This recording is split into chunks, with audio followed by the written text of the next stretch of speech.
Warning: the following podcast contains violent scenes that may be unsettling to some listeners. Listener discretion is advised. In 1987, four childhood friends were reunited after 10 years to investigate the murder of a mentor they all shared. During this time, they unlocked the deep secrets of the past and found themselves exposed to the darkness that surrounded them. Soon it became more than a fight for justice, and instead it became a fight against the ultimate evil. 6 months later, in the winter of 1988, bonded by their knowledge of the dark unknown, they have decided to no longer be the victim. Now they seek out the deep roots of satanic corruption that hides in the shadows of society, all the while trying to mentor a new companion seeking justice for the death of his cousin.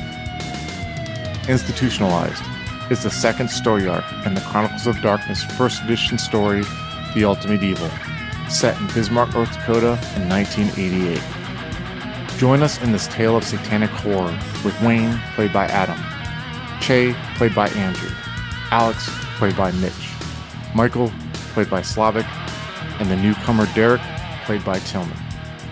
If you'd like to contact us, you can find us on Twitter at twin_cities_VTM and on Facebook and Discord at Twin Cities by Night.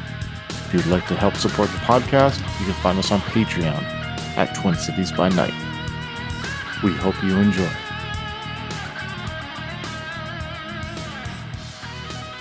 Wayne, you are in the parking lot of an Ace Hardware store. You see these those large windows that kind of like cover the whole front of the store, where you can see within it rows upon rows upon rows of like tools and different things. You can see it has like white tile floor. You can kind of see the checkout counter is kind of to the left, but you can't quite see if someone's behind it. You see this big white sign that's almost kind of yellowish, but it has like a light within the sign. So it really contrasts the red writing of Ace Hardware. It's almost like a full moon as you're looking up at it from within your car. You're the only car right now in the parking lot. You see the parking lot has like snow drifts on the side from when like the snow was scraped by snow plows into the sides.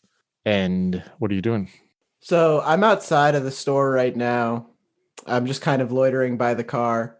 I reach into my denim jacket and I grab a nip and I unscrew the cap. I drink it down really quick and I kind of just toss it to the side.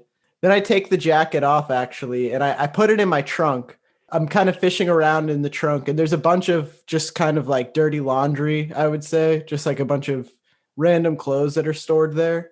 And I take out a different type of jacket, or it's actually just like a really like a heavy flannel shirt.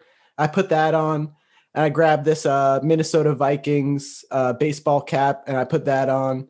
And then I go back to the front of the car and I open up the glove compartment and I grab this pair of dollar sunglasses that I bought somewhere.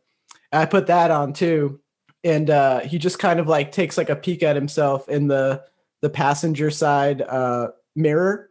And he's just kind of just like he puts his hair like back into like a ponytail. He's just trying to look like different than the way he came here.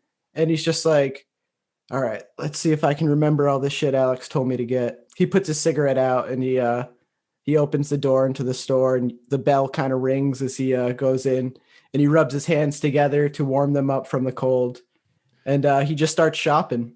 So when you walk in, it's like the bright fluorescent lights that are above and the white tiles with the rows of like that are made from like chrome colored metal. You know, these aren't like fancy like Walmart rows. And you see it's almost like bright. You know, it's a contrast from you just being outside, even though you had that bright sign. So you walk in, you're like, you know, even with the sunglasses on, you know, you can kind of feel like it's the lighting in here is more intense. And you hear gently some country music playing like over intercom speakers, and you look to the left when you walk in, you see that there's this counter, and you see that there's this guy behind the counter, and he's an older guy, looks to be about 60. He looks to be like overweight, not like very obese, but definitely overweight, and he has like this really like nose that just looks like it's been broken a couple times almost. It's very like large, and it has like blood vessels that are popped on it. You know, he's shaven and he has glasses on, but he has a truck driver hat on, and you see he almost has like suspenders on, and he has like a white t-shirt underneath it, and you can't see like from the waist down.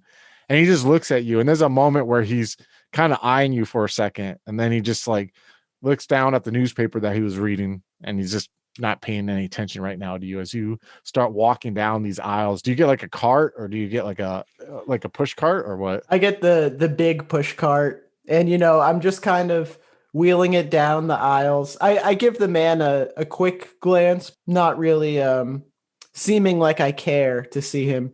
And I'm kind of just going down the aisles. It's not really obvious like what I'm looking for. I don't just like beeline to the bolt cutters or something like that. So I'm just kind of like slowly going down the aisles. I'm also trying to kill time while Alex is on his date. And I probably have this little notepad list of stuff that Alex told me to get, but I'm kind of just going through. I'm like looking at different tools. I do grab like a heavy set of bolt cutters and put it in the cart. I grab like a variety of different black work gloves, just like the really cheap $1.99 kind that are just very simple black gloves. And I get a whole bunch of those, just throw them into the cart. I go over to like the painting section and I'm looking for some kind of like coveralls, maybe. Just kind of like thinking of ways that we can kind of like obscure our identities. If they have any kind of like winter gear, I know like some hardware stores have like hats and stuff like that. We probably can't get ski masks, but he has this idea of using pantyhose like he's seen in movies. He'll just stop at like a convenience store or something, buy a couple sets of pantyhose after this, and he's going to just try to use that as like a face mask. He grabs a crowbar, he grabs some screwdrivers, just like various tools that he thinks he might need for a B&E. For sure. And you guys are also gonna, I mean, you're well aware it's gonna be cold out there. It's gonna be, at this time of the year. So you're gonna want to make sure everyone in North Dakota at this time of the year has like ski masks, and you're gonna want to make sure you have jackets and gloves, which you all have, but like it's gonna be cold out there, I would, just so you guys know. I actually buy two pairs of these really thick, solid black snow pants. They're kind of just like overall style, kind of they cover up most of your clothing, and they're kind of made out of this like jacket material. And I put those in the cart. I get these rubber boot covers that like painters use, and they kind of just go over the bottoms of your boots so that we don't leave any tracks or anything like that. And then I'm just kind of carefully reviewing the list, and I'm just like, all right, I guess that's it. And I go and I'm checking out. So as you go towards the checkout lane with this cart, you have this hodgepodge of a bunch of different stuff. It's like 7:30 at night right now. And that you see as you roll up, you see like on the cash register, there's like the hours taped there, and you see it closes in about an hour.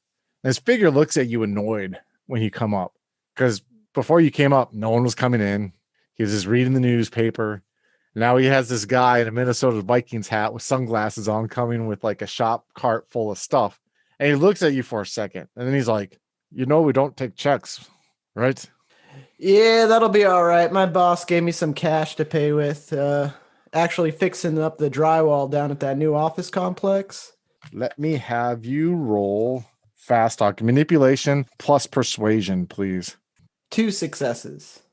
So you say that, and you see there's a moment he looks down at you and at the stuff, and he's like, oh, all right. And he like starts, takes one and dink and puts it over, and then like puts it on there, dink. And it's like this long process, because it's like you got a bunch of stuff, and he's like folding the parka pants, dink, and he like puts it in, and he puts it in like an Ace Hardware bag. And then he tells you, he's like, that's $134.16. I reach into my pocket and I get the cash, and I kind of am just like counting it out, and I'm just like, hold on, buddy, I think I got the change for you. And I fish around a little bit longer and get the exact change. And I'm just kind of like, hey, you keep the receipt, all right? You don't need to show this to your boss. There's this awkward silence where he's like looking at you. Yeah, Wayne's face gets kind of like red for a moment, like, and he's just like, yeah, actually, I suppose you're right. No, maybe it's best I take that. It's easy to forget. Here you go. The bosses are they're anal, And he hands it to you. And I just I walk out. I go back to the car and I start putting all the stuff away. And I kind of start disrobing myself too. I take that flannel shirt and the hat and the sunglasses, all that stuff, I just bunch it up into a ball, stuff it back into the trunk, and put on the clothes I was wearing before, just that heavy denim jacket kind of thing that I wear every day, and I take a cigarette out of the pocket and I light it up, and I'm just like pretty pleased with myself. I'm looking over all the stuff. It's just kind of sitting in the back seat of the car in these new plastic bags. And it's just kind of funny because it's all just like this stuff for this B&E we're about to do. And I look at my watch and I'm just like, all right, probably time to go pick the old boy up. Yeah, maybe Mike can write off the receipt as tax expenses, So there you go. So you drive back to this apartment complex and you go back to the parking lot where you dropped them off and you let the car sit there idly. We'll cut back to Alex.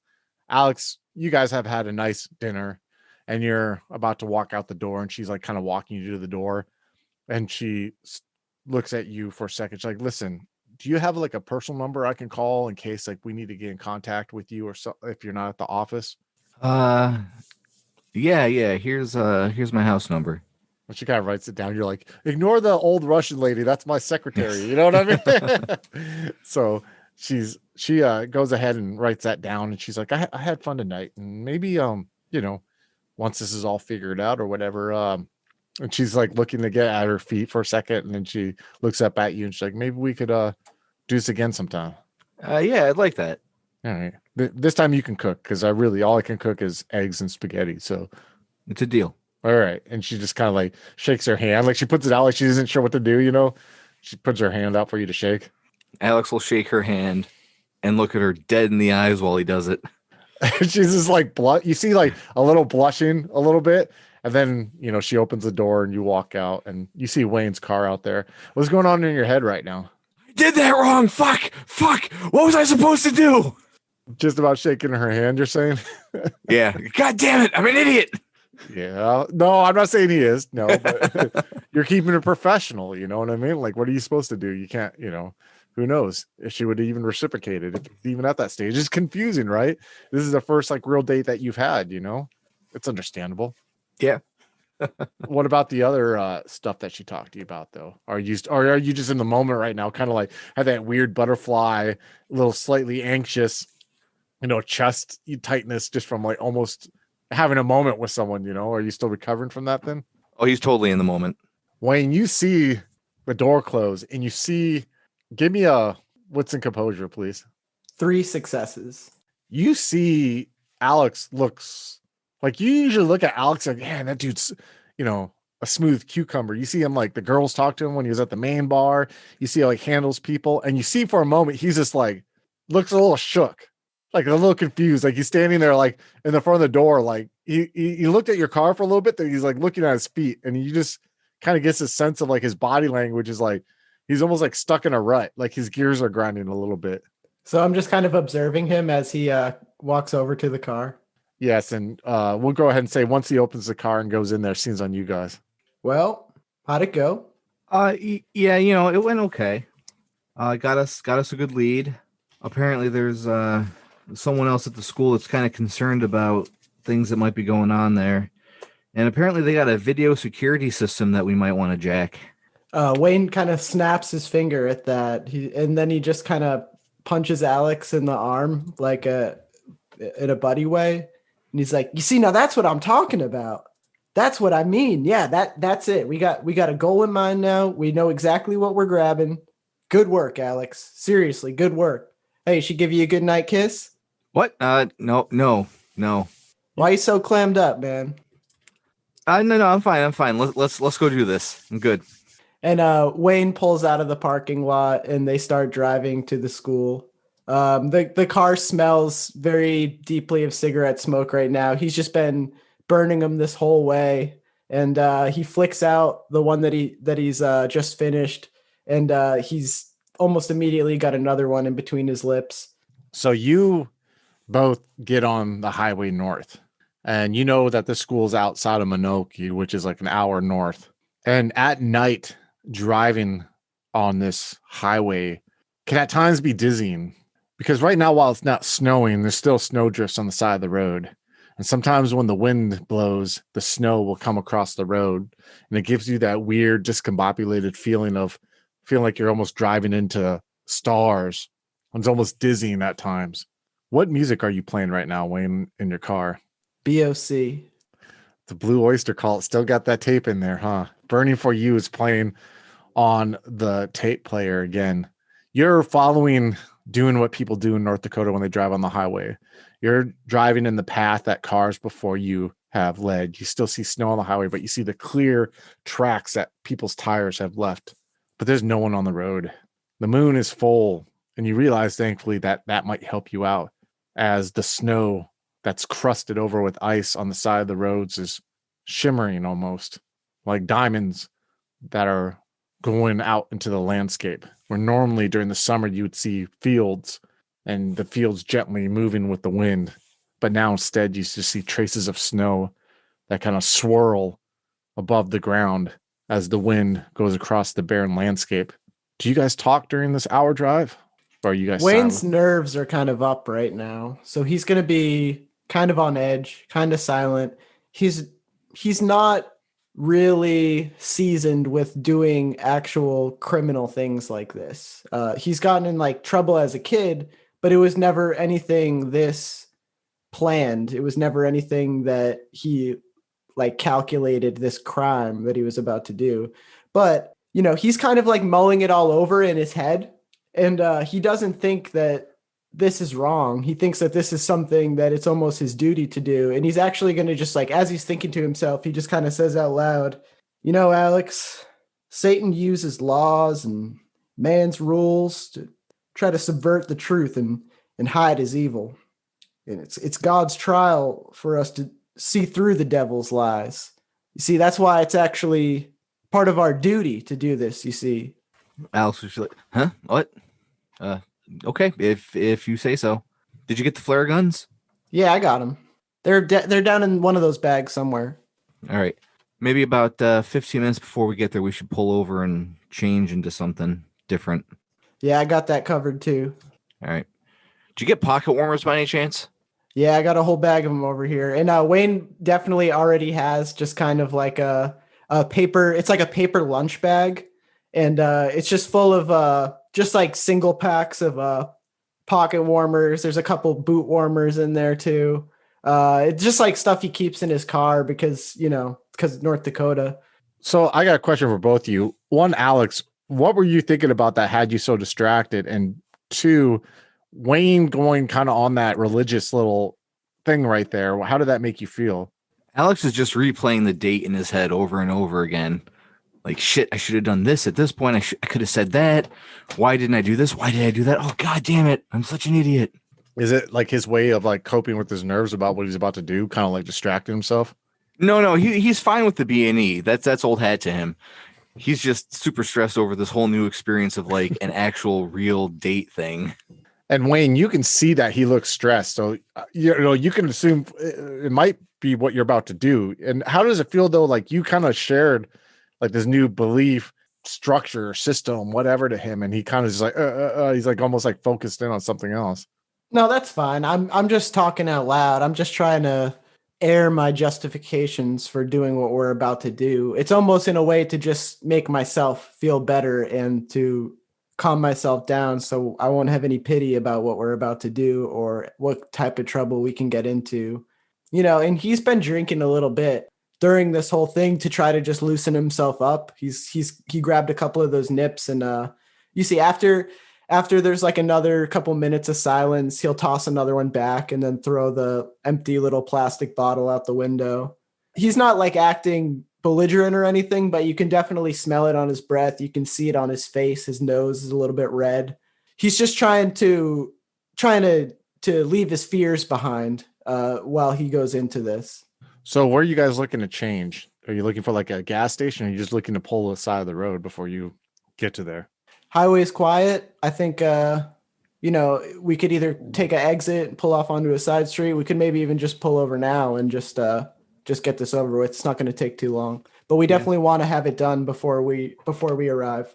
The side of the road is best. That way there's no gas station attendant to, take down our license plate or catch our faces. Yeah, we don't want anybody to make us. So I will kind of pull over slowly on this lone stretch of highway over in like the breakdown lane, and then gently put the car into park. And then I almost immediately just jump out and we just start kind of ripping through the bags. I'm like giving him like, here's the snow pants, here's the boot covers, here's a ski mask, here's some black gloves. We'll put all these tools in this duffel bag here. Like we're just getting it all like ready, but we're doing it quick. We're just we're moving with purpose right now. You guys get on the side of the road and you get out and you start going through these bags, but it's cold. You feel like the wind like kind of creeping into your clothes as you're trying to get changed. Like one of the wind catches one of the plastic bags that you had the clothes in, like just like snaps out of your hand, and you kind of just see it fly off, and you can't keep track of it because it's so dark out there as you guys are putting it on. You feel it going through your hair. You can feel like your nose hairs kind of like getting cold from the wind coming in, or your mustache hairs, but you guys are able to get changed quickly and get back into the vehicle. And you start driving again. Minoki is a small town that you don't even have to go through on the highway. There's an exit for it, and you can kind of see it off on the right a little bit, like some lights, but it's not a huge town whatsoever. But as you continue to go forward, you see a sign that says the Dakota Adventist Academy 5 miles. It's like on one of those green signs with the white lettering that tells you like the next cities that you can get to. You guys know you're about a mile away, and you pull over. What are you guys doing from there? So I will, and Alex will see this. I roll up one of my pant legs and I kind of reach down into that ankle holster I've been wearing. And I take out the snub nose revolver that I've been keeping down there. And I just kind of like open it and look at all the bullets inside of it. And then I shut it again and I put it back into the ankle holster, just kind of checking to make sure if I need it, it's going to be there. And I'm kind of just waiting to see if Alex has anything to say about that. No, not really. Alex will give it a look, but then he'll be like, all right. And then he'll start stuffing his pockets with the various things he thinks he'll need. Yeah, and I'm moving quickly too. We're just kind of almost in like a tactical mode right now. Once we get the car parked and we're ready to hike away from it, we're getting all this stuff. I have like a duffel bag basically with me, and I got the hat on ready to just pull it down into a ski mask whenever we get to it. And right now he just feels this sense of anticipation, especially during this long hike to the school in this like freezing cold weather. But he just feels this like this buildup basically. It's just like it's going to lead to this explosive moment either way. And he's very scared, and he reaches into his jacket and he takes the last nip out, and he downs it and throws the bottle into the snow. So you guys are bundled, carrying the duffel bag, and you start walking towards the school. Thankfully, the wind is blowing from your back, but you can still feel it. You can hear the crunch of the snow underneath your feet as you guys walk along the side of the road. Thankfully, this exit that kind of led to the school is now leading to like a road that's kind of graveled a little bit, but is not exactly paved like with blacktop at the moment. You're not too far from the school from your traveling earlier, but you just almost start, I don't want to say panicking, but you can feel that there's no shelter from the wind right now. Like the wind is just still finding ways to stick its cold fingers down your neck into the warmth of your clothing that you have right now. And it almost takes up your hearing too. You're like, if you guys wanted to even talk at the moment right now, you couldn't. And it feels empty where you're at because you don't see the school quite yet. But the sky above you, you can kind of see that there's clouds covering the stars, but you see the moon is bright, like there's a full moon that kind of peeks out from behind the clouds. And as you guys slowly make your way walking, you start feeling like warmth a little bit underneath you, like you're sweating just a little bit from the walk. Like you don't have too many layers of clothing on. You have layers, but it's good that you're not going to get cold right now from the movement and the exercise that you're doing. And then you see about 50 yards ahead that sign that you saw when you came in during the day that says Dakota Adventist Academy. It's like 8 feet wide and about 5 feet tall. And then on the bottom it says making friends for eternity. And you see there's like 2 lights, accent lights that are underneath it that are like shining light onto it so you can see. And you see the wind kind of bring snow across that accent light. So the shadows of it come upon the sign. You see the road goes ahead right now. And for a second, you see that guard shack where someone was in during the day. and you don't see anyone's in it right now. But you see that the barrier that goes up and down, almost like you see on train tracks, is currently down right now to avoid vehicles coming in. And you see a couple lights look like street lamps that are on the road that go straight ahead, but it's really hard to make out too much of the school campus right now, the compound. You kind of know the general direction that the barn that you were wanting to look at is in. Is kind of further northwest. It's to your left of the road that you're currently about to embark on if you go past that barrier, but you can't quite see it because there's trees that are covered in snow right now. You are able to see, though, to your left on the other side of the road right now, it looks like a chapel, like a very small chapel that like might have been here for longer than the school had been here. What are you guys doing right now? Alex laughs for a little bit. That's a pretty ominous motto there. You're able to hear each other now because there's these trees that are kind of in the area that are able to block the wind, where before walking here it would have been really hard to talk. Yeah, this place gives me the willies. What do you think? We try to hit that camera footage first, or we go to the barn? I want to take a look at that chapel, and then we should probably hit the barn. I think the footage is going to be the hardest part to get. All right, let's do it.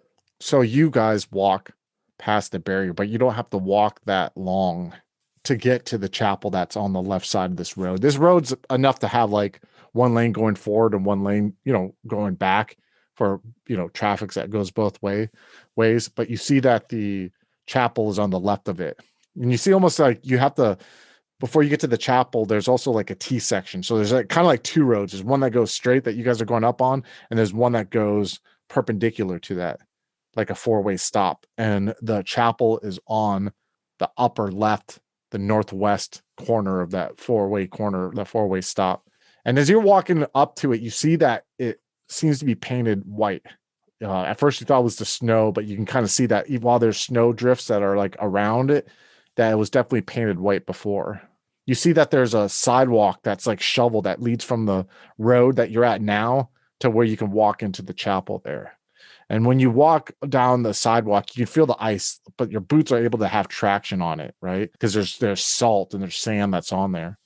And you get to the sign, and you see that on there it says Dakota Adventist Historical Chapel. And you can see like a little bit like there's like a metal plaque on there, it was like built in 1912, and it had like it's screwed, the metal placard screwed on the sign that says that it's the historical chapel there. And you see that there's a door there. It looks like a wooden door that has like a little stained glass window, that enough to where like you can kind of like try to look into there, but you can't quite make out what's in there. But that's the direction you're facing. And that wall is like the east facing wall of the chapel, the front of it. Does Alex's unseen sense or his danger sense go off at all? Not right now. No, it doesn't go off right now. You're just kind of like staring at this door right now, this chapel, but you kind of get the vibe. And you guys see this in North Dakota a lot. There's like these historical sites where they kind of like Lewis and Clark expedition or Theodore Roosevelt historical sites where they kind of have like little homages to the past like this. And you're kind of maybe getting the vibe that this is being left up because of its historical relevance and that it's not being used, for like daily worship or anything like that. All right, Alex will look it once over, and I'll turn to Wayne. All right, let's do the barn. All right, let's peek in there, get this over with. You can see on Wayne's face, he does have a little bit of apprehension and fear almost about the barn, but he's not trying to back out in any way. He's just, you can definitely see that he's nervous about going there. So there's two ways that you can get to the barn, because right now where you're standing, you look to like the northwest, which is to your right, and you can see like a peeking of what you think of a barn is, and you realize there's like some groves of trees in between, and there's like a couple like smaller like house-sized buildings maybe, or sheds, or you can get back on the road. And if you definitely go back on the road, continue going north, that there'll be on the left like it'll turn a little bit. There's like a lack of a better term, an exit to where you can turn off to go into the barn. So which way are you wishing to go into the barn? Whichever way has the most cover, I think. Right. That's exactly what I was going to say. Like Wayne would opt for going the longer way if it seems like he's going to be out of like the street lights view and stuff like that. So when you decide to go that way, you walk north through some trees. It's about like 20 feet of trees like width. and there are pine trees that have snow on them, but you're able to, there's paths that you can walk through, and you're walking through the paths and you come upon a clearing. And at this clearing, you see right in front of you, there's like a shed. It has like 2 windows. You don't see any lights on the shed. And then you see to the left of that, almost like northwest of that, there's another shed. And then you see directly in front of the first shed you saw, there's almost like it's hard to make out. It looks like it might be been like a farmhouse. It's not a farm, but it's like a farmhouse that probably went along with that, the farm that you're heading, or the barn that you're heading to. It's painted like red. You think it looks like maroon red a little bit, but you see that there's lights on. You see that there's like a front porch, and you see that there's like definitely a light on within there, but it's not, this isn't the barn that you're heading to. But then you see, to get to you can walk across that clearing and get to the farm to the northwest, or you can go around that second shed and kind of walk through some grove of trees to get to the barn. Which way do you wish to go? The second shed with the grove of trees. Yeah, you don't even walk through the clearing. So you see that first shed, and then you make a left and you start going west along the grove of trees, and you kind of head north behind the second shed there, and you're able to go through these grove of trees. And there's a moment before you get to the barn that you see there's like what used to look like be cattle pens, like 3 of them, where cattle used to be put into and they would get milked or whatever. And you can smell a little bit, like the wind comes through, and you can't, like, a lot of things are cold right now, but you can smell like that smell of like dung that kind of clings no matter how long you get rid of it, that is from that area. But then you come upon the side of this barn, and this barn it's old and wooden. You can't really quite tell the color of it. It looks like the paint has been stripped off, but you're kind of about 10 feet from it right now. And you look to the left and you look to the right, and it's large. You can guess like maybe it's like 50 yards in length. And you see that the roof is also wooden, but it has like tin overlays on it. Like, they put tin on top of it to protect it from the water damage that potentially snow can get. That it had been an upgrade that happened before. You don't see any windows because you're on the side of it, because it's a longer barn. But you know that there's probably an entrance, if not on either the east or west side of it, maybe on the north side of it where you're at, but you don't see any windows or any entrances available right now. You see like the wood, but you can feel like you get close to it and you can almost like, I don't want to say like feel the heat, but you can almost definitely tell that like it's a barn that's still being used, almost, that's not empty in a way. It's almost like when it's so cold outside like that, you can sense a kind of temperature change when you get close to something like that, and you get that feeling, and you can smell the warmth of like animal life almost that's kind of in there. So that's probably being used. Wayne takes a good look at the surroundings. He's trying to see if he can spot any kind of surveillance that would kind of aim towards just the entrance to the barn. See if he can see like a camera pole or anything like that, or if it's like in just a really clear view of anything. Because if it is, he's gonna rule out going through that barn door, I guess. And he might even just try to like walk around the perimeter of it to try to find a better entrance if it looks like it's going to be a problem. So you both give me wits and larceny, please. 2 successes for Wayne. 2 successes for Alex. As you guys are looking around to see if you can like see any cameras, you stop for a second. And like I said, you're facing the south side of the barn, right? And you're looking left and right, and you don't see anything at first, but then you, Wayne, look kind of like further southwest, like back over your left shoulder, and you're able to see that it looks like there's a camera that's on the last cattle like shelter on the left. But you stop for a second because you get scared, like, oh shit, is it like, is it pointing at me? And then you realize that you're kind of looking like, oh shit, it's on the corner of it and it's pointing towards like the south road. So you realize that, okay, it's not pointing at the barn right now, but you definitely see that what's there, You see like this white silhouette for a second, like, oh shit, is it pointing at us? But then you see the long form of the camera facing the opposite direction of the barn. I pointed out to Alex, I'm just like, look, see, I don't think it's looking at us. Good thing we parked away. So what are you doing right now? You said you wanted to walk around it, Wayne, or what were you saying? The last part you said? Well, noticing the camera, I think it might be okay to try to just open the barn door and go inside? So you'll have to find a barn door. You're on the south wall and there's not a door there. So you're going to have to either go right, which is going to put you actually kind of closer to that main road, because you're going to be facing east, or you can go towards the west, which is definitely away from the main road. That's the side of the barn that's away from the main road. And you said there's no windows that I can see right now No, there facing the isn't. south of it. No. Okay. Well, I'm definitely going to try to do the side that's farther from the main road. I only want to go, it's like, I'm feeling very like survival right now. Like I don't want to go near the light unless I have to. Yeah. And he's almost feeling this pull to kind of just stay hidden and to not expose himself. And a lot of it is just kind of like his ideas of this type of thing from movies and stuff like that. But he's finding himself kind of gripped with this fear as they're about to actually like commit the crime, I guess, Yeah. So you walk that way and eventually you see that there's a clearing. Like you're walking along on snow, and then you come and you look and you see there's like a dirt and gravel. It has ice on it now, but clearing. And you look to your right, which is the west side of the barn. Like you go around the corner and you see that there's a door there. And there's like a normal door that a person would use to walk in there. And then there's also like barn doors, like huge barn doors that could be open to go in or out, but they're old and wooden. They'd have to, be pulled open like that.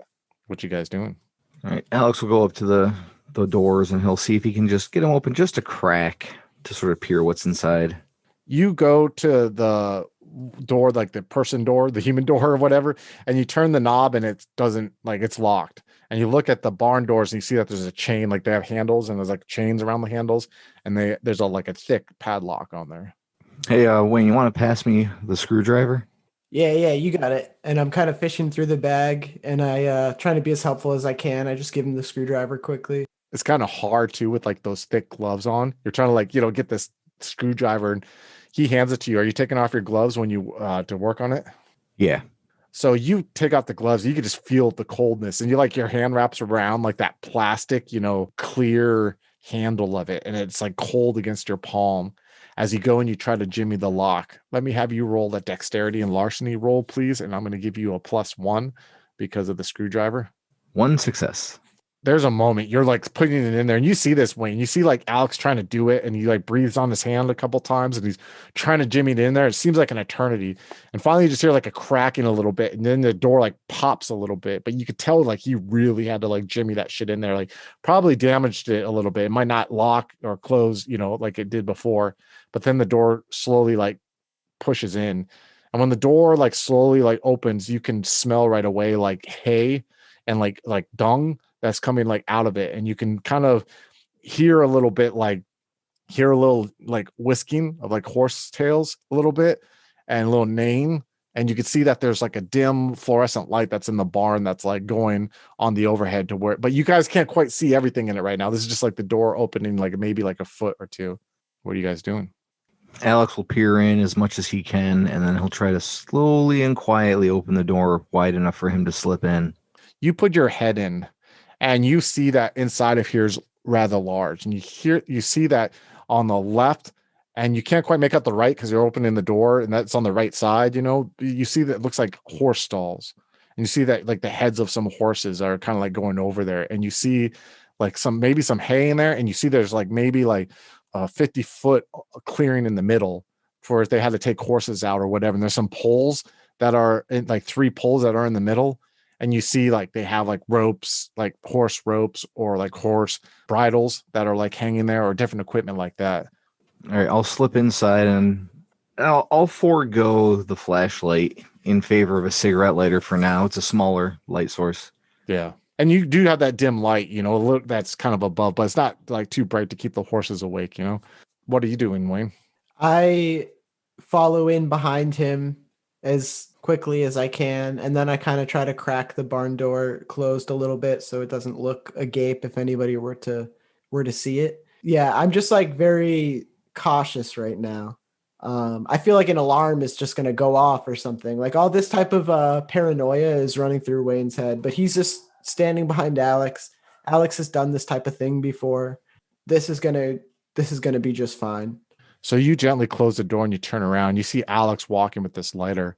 Alex, you're slowly walking in the barn, and you can kind of hear a slight neigh and a whisking of those tails, and you look and you see that there's definitely horses that are within here.